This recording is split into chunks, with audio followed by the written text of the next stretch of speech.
to Lock and Key Unlocked, a podcast about Lock and Key on Netflix, as well as the comic book source material by Joe Hill and Gabriel Rodriguez. I'm Alex. I'm Justin. I'm Pete. And we are going to be talking about Season 2 of Lock and Key, Episode 4, Forget Me Not. Now, you don't forget to go watch the episode on Netflix because we're going to spoil it right here, right now. But brief overview of what happens.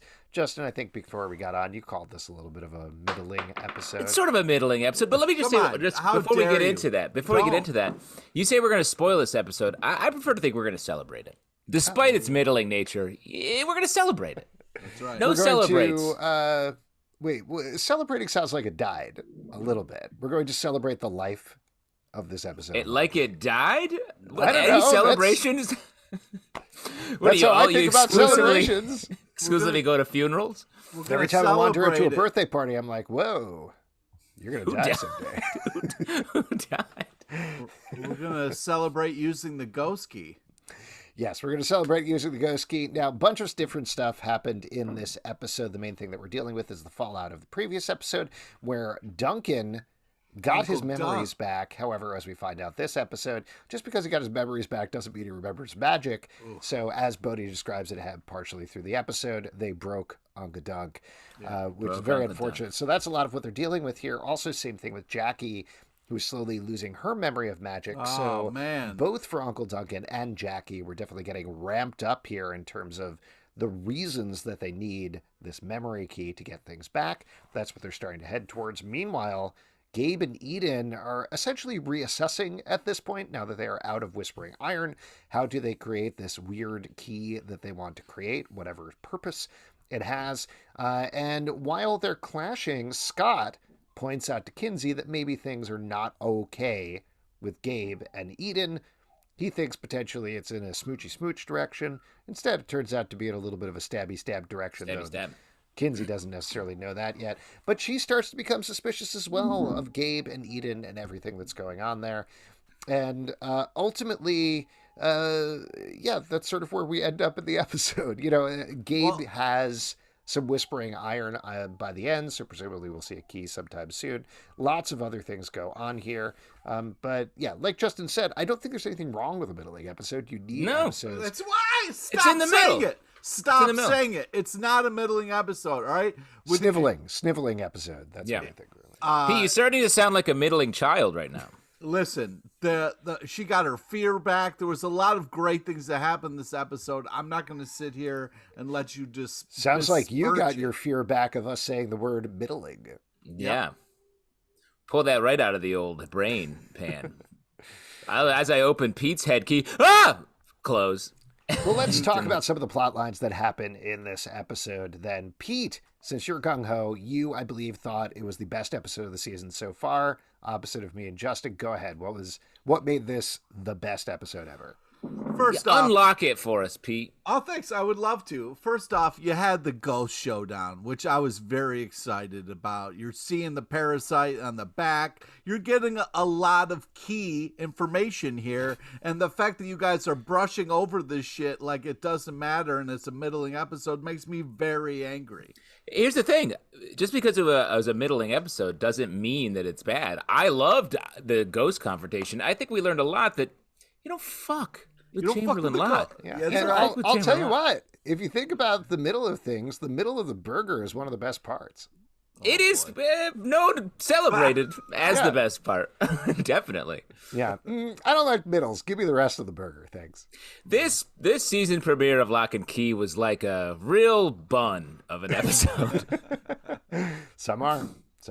I agree with you on the ghost stuff. I thought this was great, not only because it followed up on that scene from Chamberlain Locke earlier, but we speculated a little bit about that weird shot in the bush with Chamberlain, and it turns out that was Sam Lesser. And something I like about this as a fan, I thought, oh, that's great. I forgot about that from the last season. Sam was left as a ghost. We know this from the comic books, but I didn't necessarily remember that from the show or think necessarily that's why they had the shot of the bush, that it was Sam washing. It's something that pays off for longtime fans, and it's the opposite of what we talked about with the first episode, which was really very welcoming for new fans of the series. Right. But as a longtime fan, I'm cool with it. Well, and a couple things about this. First off, I love how Gabe shows up and Chamberlain's like, "Oh, look who's here!" Just like waiting for him in the graveyard. Like, "Oh, what's up, kid? How's your whispering iron game? Not so hot, huh? Have a little big splode because you didn't think about what you were doing."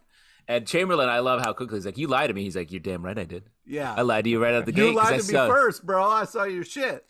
And then I did want to ask what you guys thought of the design of the parasite, of the demon that we see there, because it sort of looks like a slug a little bit. Giant leech, asshole. Leech. Come on. Leech, sure. Oh, I'm sorry. Slugs and leeches are very different. Leech guy over here. Uh-oh. The leech protector has logged on. Anyway. You went to Cornell, asshole. You know the difference between slugs and leeches. I understand there's a Leech difference Page. here. And I think visually it makes sense. The way they're doing the whispering iron makes sense, but the way that they designed this parasite, this demonic parasite here. But at the same time, I was bummed because I missed Gabriel Rodriguez's design of the...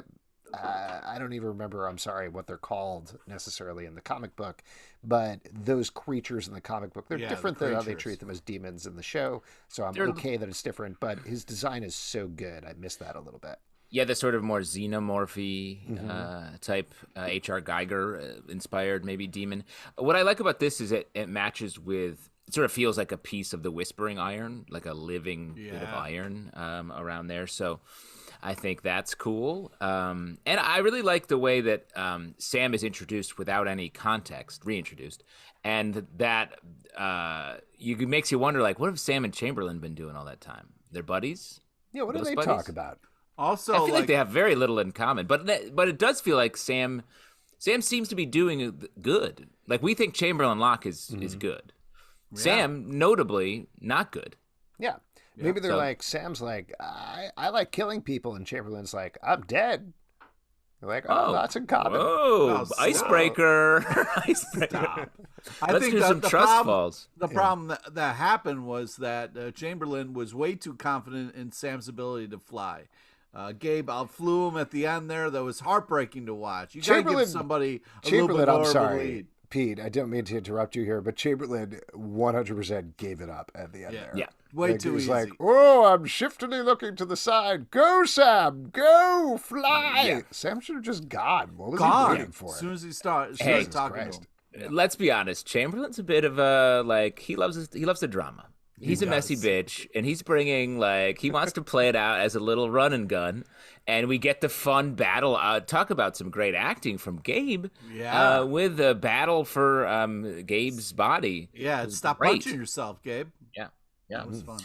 And I really like that we leave Sam is still outside, still a ghost, and very much mad at Gabe Dodge.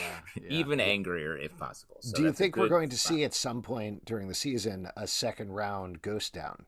I hope so. You gotta have a second round ghost down after you set it up like that. Come on. You gotta. Well, yeah, and have another race. Let's remember that Gabe walked out with the ghost key here. Right? Yeah, Didn't give the key back to Bode, which I thought was, in general, I feel like Gabe is behaving more and more irrationally. And this move where he gets in through Bode. Bode knows what he's doing. Later, lies to Kinsey, like, I just skipped school. That's such an easy lie for him to get caught in. And especially with the fact that Bode's going to be like, oh, Gabe took the ghost key. Kinsey could get it back. When did he do that? Oh, when he lied to me. Boom. When he said he was just sitting at his house alone. In a room. Bad lie. Yeah, exactly. He lives at school. You gotta have a better excuse for not being in school when you live at school. I think he lives in the dorm. Lives at school. Is he in the dorm as well? I believe so because at the party that beautiful Josh threw, where he delivered that pizza. That guy. I know we're jumping around here a little bit. That guy is so handsome. I would not mind going to a chowder party with him if you know what I'm talking about. Yeah, that's what I'm talking about. Chowder. Stop. Welcome to Chowdertown, Josh. Population, me and you. That was my favorite weird detail of the episode that I don't know if I love or I hate. The fact that he's like, yeah, I'm going to buy vats of chowder for this teen party. The whole thing was weird. That their whole relationship is very strange. Like that conversation, he's like, "Yeah, this is why my wife used to be in charge of my love." Oops, I don't know what I'm saying to you. And then later, Nina's like, "Kinsey, can I talk to you about talking to a man?" And it's like, "What? Kinsey's bad at that too. What are you doing?" And then Kinsey doesn't have time for her mom. The whole thing, I was like, it's so weird. I get it from Nina. I don't have a problem with it from Nina because, as far as we know, I believe Nina and Rendell were basically sweethearts forever, right? So they were together forever. They had 3 kids together. She hasn't dated anybody. She struck up a little bit of flirtation with the detective the last season. Detective Matuku, I think was his name. Yep. And this season she's got Josh, this unbelievably hot guy. And that's got to get you flustered. That's got to get your chowder going, if you know what I mean. That's what I'm saying. Like when you have a ticket to the smoke show, you're like, this is nerve-wracking. I'm looking forward to the smoke show. I love smoke shows. And once you get to the smoke show, you're like, there's so much smoke here. Yeah, what am I talking about? That guy can't even, like, it drives me nuts, this Josh guy. You know, he looks like he has a hard time putting on shoes. It's ridiculous. What does that mean? He's running. He's around too hot pizza. for shoes? He's just like, what do I do with pizza? Put it on the table, asshole. Like he's a little. Well, to be fair, this is the first time he's learned about the concept of pizza. Previously, he thought the main thing that people ate was chowder. And so this pizza is new to him. And wait until he finds out that you could fold it like this. Oh, yeah. Eat it like Eden, which is all in one giant smush bite. She knows how to eat. Yeah. You know, the thing with Josh is he was like, he grew up watching the Teenage Mutant Ninja Turtles where they would just go crazy for chowder, and they were like, chowder time, and there's like, they love chowder. So, you know, it's just a different world. He grew up in a very hot suburb where they had only chowder stuff. Yeah. My favorite was you'd see those commercials and the guy would go, chowder, chowder. That was really fun. Yeah.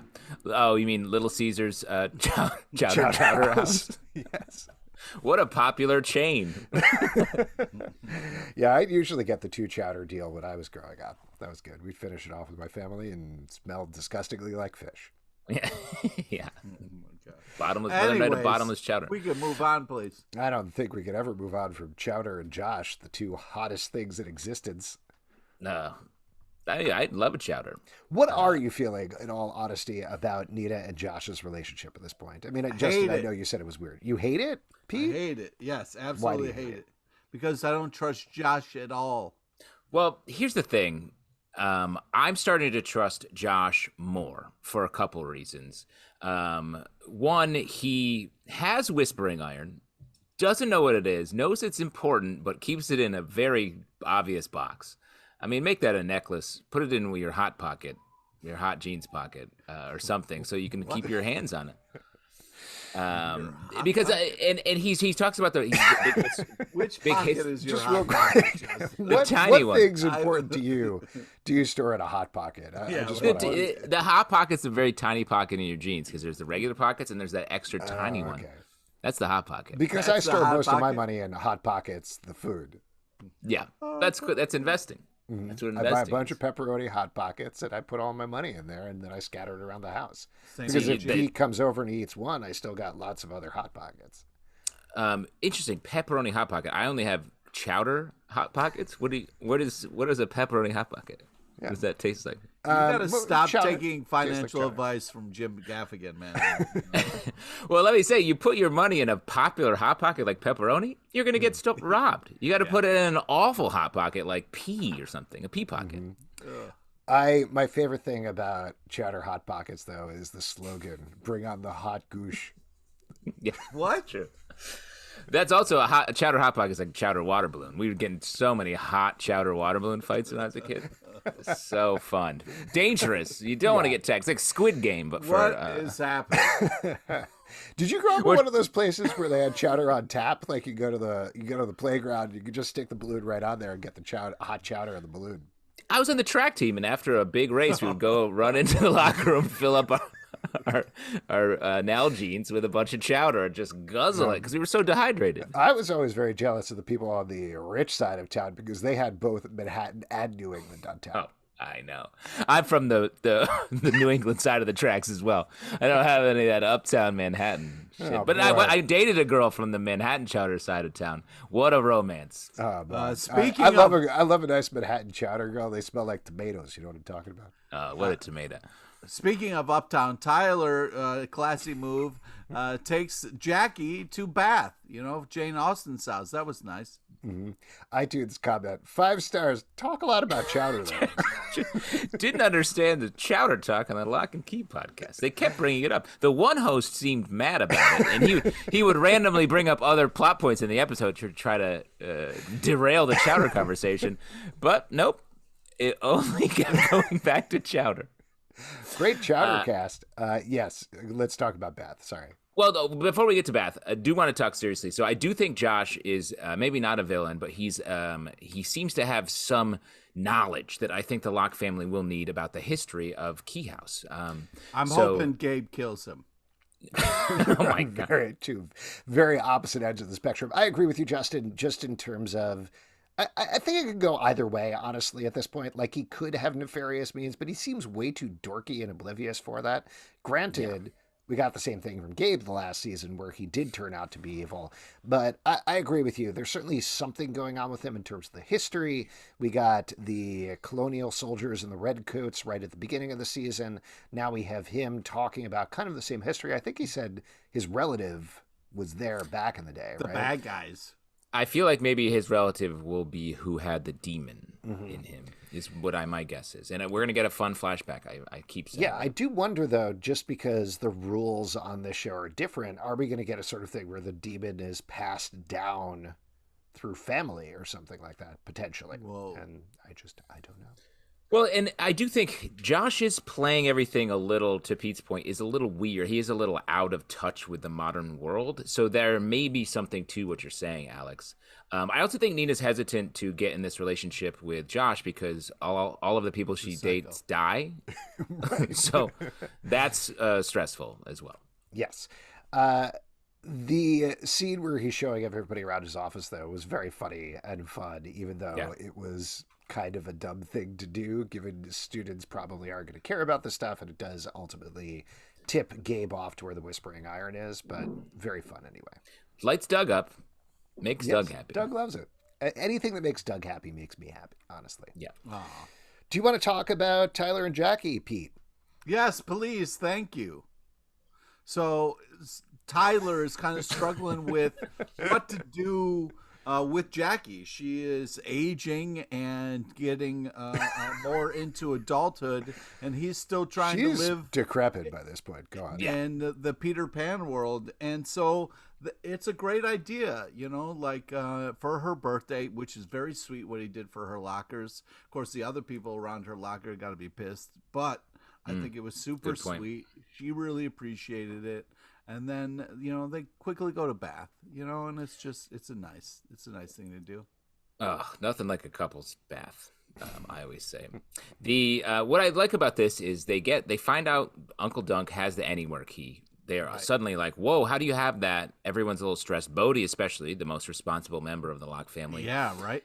Tyler, rather than worrying about the fact that Dodge may be back or never left, which is what's actually happening, immediately is like, I'm going to go do something I want to do. Well, to his credit, he did say, I am very concerned, and then walked away for the whole evening. Yes. Sure, that's covers it. But I do think this is just making pushing Tyler closer to the edge and making him more frantic to get this memory key that we've established in this episode through Erin Voss. I really like how the actress playing Jackie, I think her name is Genevieve Kang, but I might have that wrong, is playing this. We talked about this before, but it's a very weird and I think purposely alarming thing to see essentially a teen going through dementia. That's essentially, I think, the way that they're playing it, the way that they're writing it. It's very upsetting to see, particularly when she's in Bath and then suddenly loses all knowledge of magic. It's hard to wrap your head around. I don't know if you guys went through the same thing, but I was certainly watching these scenes, putting myself in her place and trying to think, what would my reaction be, if that happened? Would I freak out? Would I be like, whoa, cool, I'm in England, and just kind of roll with it? And ultimately, I think the reaction makes sense for the show, but it's a fascinating thing to think about. while you're watching. Well, and I think basically the way that they're depicting it, it feels like when you are using magic, you're in a state of, it feels like panic almost. So like, I don't think she could have relaxed into it. It feels like because they were there and there was no ready-made knowledge and they were still sort of using the magic just by being there, she was not going to be out of that state until she was back home. Also, what's interesting about this couple is they're kind of going through a lot of different rom-com scenarios right now. Like they're doing the 51st dates, and there was even that mention of like, hey, I made this video that explains it, but she doesn't want any of that. And now, we're getting the kind of notebook where one of them's memory isn't really going and the other one's trying to hold the love together. So no spoilers. I haven't seen the notebook yet. You should see it. Yeah. That she's playing by memory. Yeah. Nice. Wow. I thought you were going to say something else. I think overall this relationship is good. The way they're playing it is good. The way it's playing off Tyler is really good as well. And I think this was a very sweet moment. Tyler and Jackie, to be honest, I don't know if I was totally sold on them in the first season, but I'm pretty sold here. They have really good chemistry. Yeah, agreed. It's a good relationship, and it's very sad and giving me a lot of anxiety right now. But it's nice to see all that Tyler's doing to try to give her last couple of days or however it's going to go. And it's heartbreaking to see her be like, I don't want to do this anymore, and he's like, please give me more time. I think we can beat this. But it's going to get to this thing of like, if she doesn't want it, like, Tyler, what are you doing? You know what I mean? So well, why don't we move from one relation to another and talk about Gabe and Kinsey? Now, Pete, you're a Kinsey shipper. Is it tough for you to see them fighting like this in this episode? So I'm very excited that Scott is talking, you know what I mean? Like, people have got to get Kinsey aware of how much of an asshole Gabe is. So, and the fact that she's got her fear back was huge. And also the fact that Bode knew how to get your fear back. I'm telling you. Just got to be still and, concentrate and your fear will come to you. I was like, wow, that's deep, Bode. Bode gets it. Oh, I mean, I think that's the overarching sort of idea of the whole show is, when you're young, that's when you believe in magic and when you can really experience magic. It's in this space when you get older, when you start to be a little more selfish and there's all these different things happening in your life, and the magic starts to weaken at the same time it's getting exploited by all these different characters. That's deep, man. You should raise children, because I feel like you could really talk about the aging process really well. Thank you. That's cool. Getting back to something you mentioned earlier, Justin, I think Gabe is really not doing himself any favors here. There's that scene where Gabe is just standing in the middle of the party staring at Eden. Yeah, that's, come on. Least amount of chill possible. And I understand he's a demon, but like, he's got to know Kinsey is there, and he's got to know Kinsey is going to see him at some point. He clearly doesn't care because he's so frustrated and annoyed at Eden as it is, but at the same time, that's going to potentially be his downfall, if anything. I think so. Yeah, he cares for Kinsey outside of all of the plotting in a weird way, and he wants to sort of win her in a way from Scott. I think that's a real rivalry that's happening. And at the same time, he's mad at Eden. I think he was thinking about how he could get the demon out of Eden to turn into Whispering Iron, was maybe what he was thinking then. Yeah, and he's just all over the place throughout the whole episode right now, and I think next episode maybe even we're gonna see it start to really unravel. Yeah. Also, we got the huge news, which I can't believe you guys weren't rocked by. Scott didn't get into Rochester, and I want to just say to Scott, if you want to come to the real Rochester, we're more than happy to have you. Come have a garbage plate, hang out in the real Rochester. It's a beautiful area.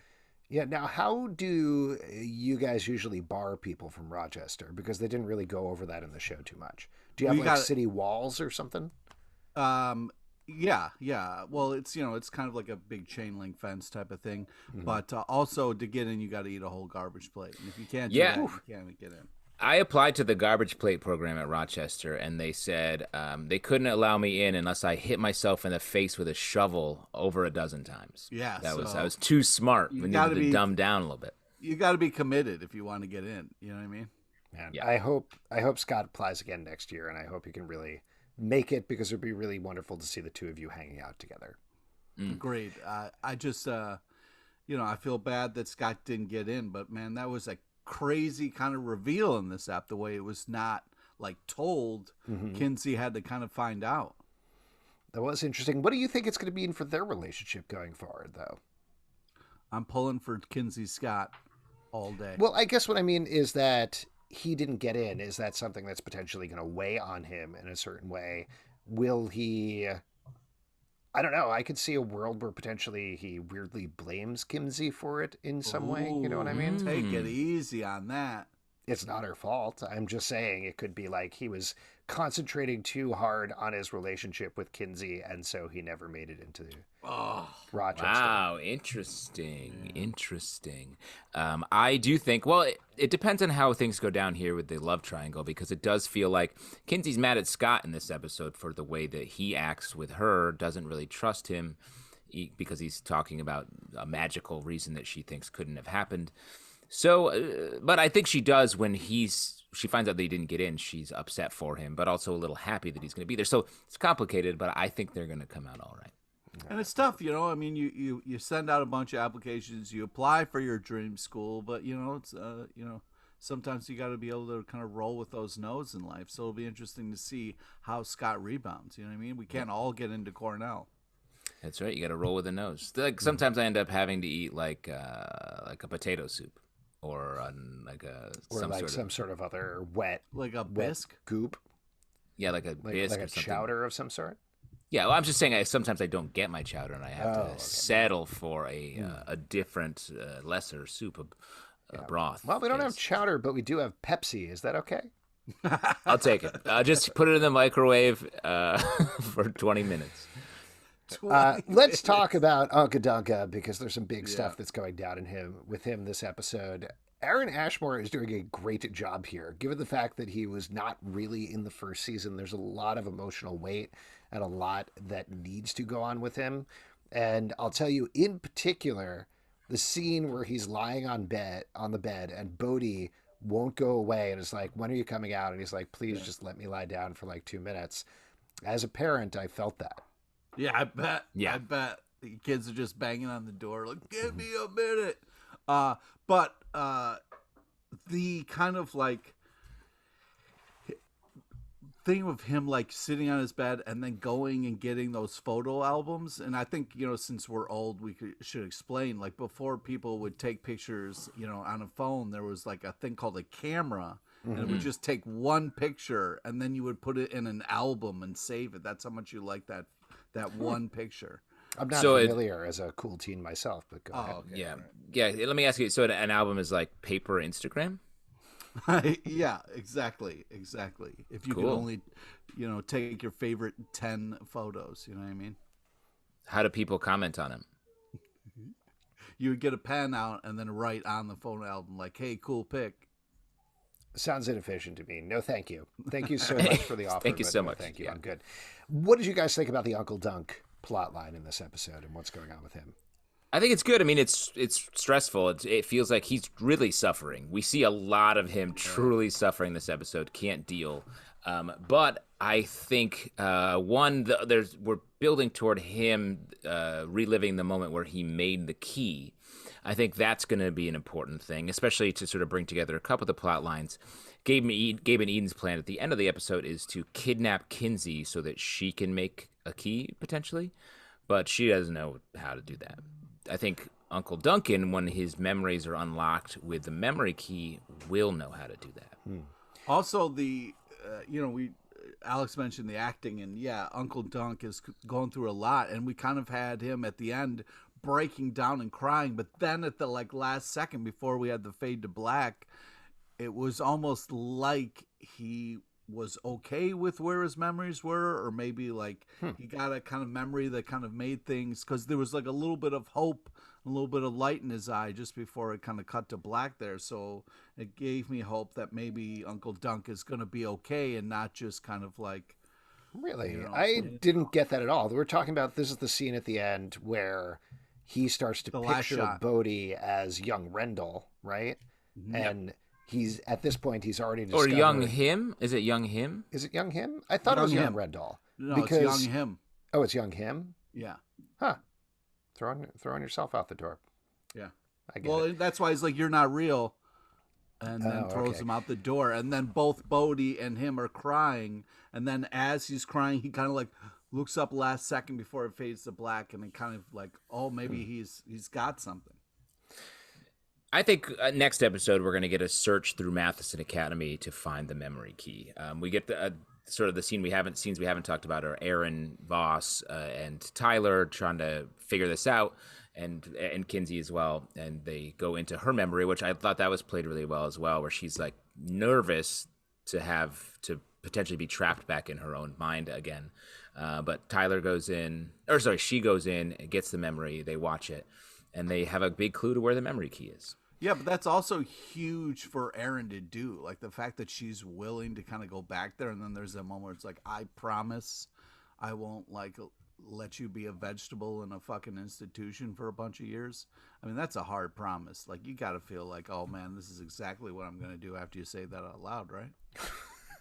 Wow. Oh, you think Tyler overpromised and yeah, I was like, dude, what are you saying right now? Don't jinx it. Like, oh man. Yeah, I didn't necessarily see that as a problem. I agree with you both, who are saying the same thing twice in a row. That that's a good moment. Yeah, nice. But yeah, overall, this plot line was really good. I liked Tyler and Erin teaming up. I like how Erin has added to the ensemble. I think she's really good. Great. I think the clue that the key is at Matheson Academy is not very helpful because that's a huge place. Yeah, it's a place to start. They'll figure it out. I've seen television shows before, and I think they'll figure it out. But it's like the key's somewhere in New York City is essentially what they just. Come on, dude. Well, Academy I would also in New York City is not the same size. I also would say the key's in one of two locations we feature in this show. Yeah. Let's try the other one.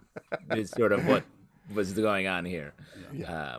But yeah, I'm excited to see that. That'll be a fun sort of maybe race around the academy, try to get this memory key. And to your point, I do really like Erin on the show. I'm curious if Nina is maybe going to start being like, why do my kids want to spend time with this my dead husband's ex, and they don't have time to talk to me? So I think that'll be an interesting situation. Well, we got that moment halfway through the episode. Was this what you're going to bring up, Pete, about Nina confronting Erin? You can talk about it. Well, I just think it's like this is going to be, and because they almost had a real like, hey, we're both in love with the same guy, let's share some stories moment. And then, it got too emotional from Nina and she walked away. And then she walked in on Kinsey there with her and she was like, what's going on? And of course, Kinsey was like blowing her off.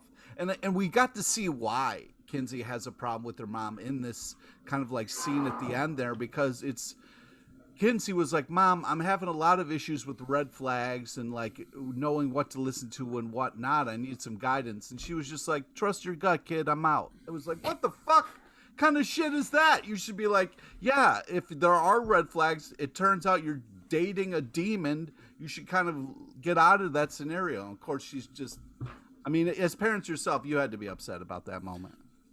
No, I don't see any red flags with Josh. I just see like very hot sexual flags. Right. She wasn't talking about Josh. She was talking about Gabe, asshole. She was talking about Gabe. Oh, he seems like a nice boy. Oh, my God. What's one red flag with Gabe? Gabe what? Just try to name one red flag about Gabe. I'd like to see it. Oh, my God.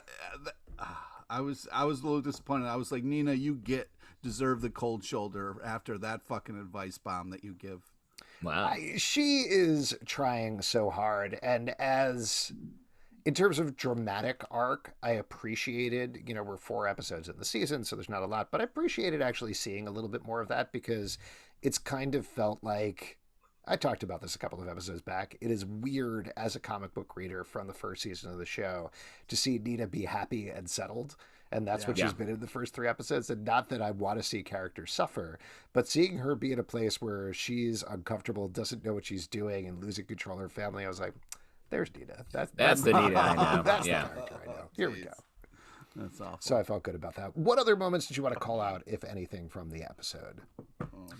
I think we covered all of them that I had. I really liked, despite the fact that this was sort of an episode advancing a number of plots at the same time, and it feels like we're sort of in the middle of it. I liked a lot of the stuff that happened, and I just think this show is great this season. Yeah. Pete, what about you? Yeah, I just think that the Jackie Tyler relationship, it was such a interesting conversation about the back and forth of like what somebody's ready for and what somebody like believes in was really interesting. And I love the complexity of their relationship. So I just think it's really enjoyable, and they're making a lot of smart choices with it. I agree. And why don't we move it over to our next section and determine the key moment of the episode? Justin, you want to go first? What was your key moment of the episode? I mean, there's a lot of little things happening here that I think will be important later. Well, I want to give it up for Chamberlain, Locke, and Sam. I think that's going to be a fun moment to bring back at the perhaps end of this season that'll have big implications. Potentially getting into an episode that we really enjoyed, I think, in the comic, or an issue of the comic we really enjoyed that may become an episode where Bode becomes becomes an animal for a brief time. Ooh, yeah, the Calvin and Hobbes issue. Yeah, I'm gonna give it up for Erin finding out about the memory key.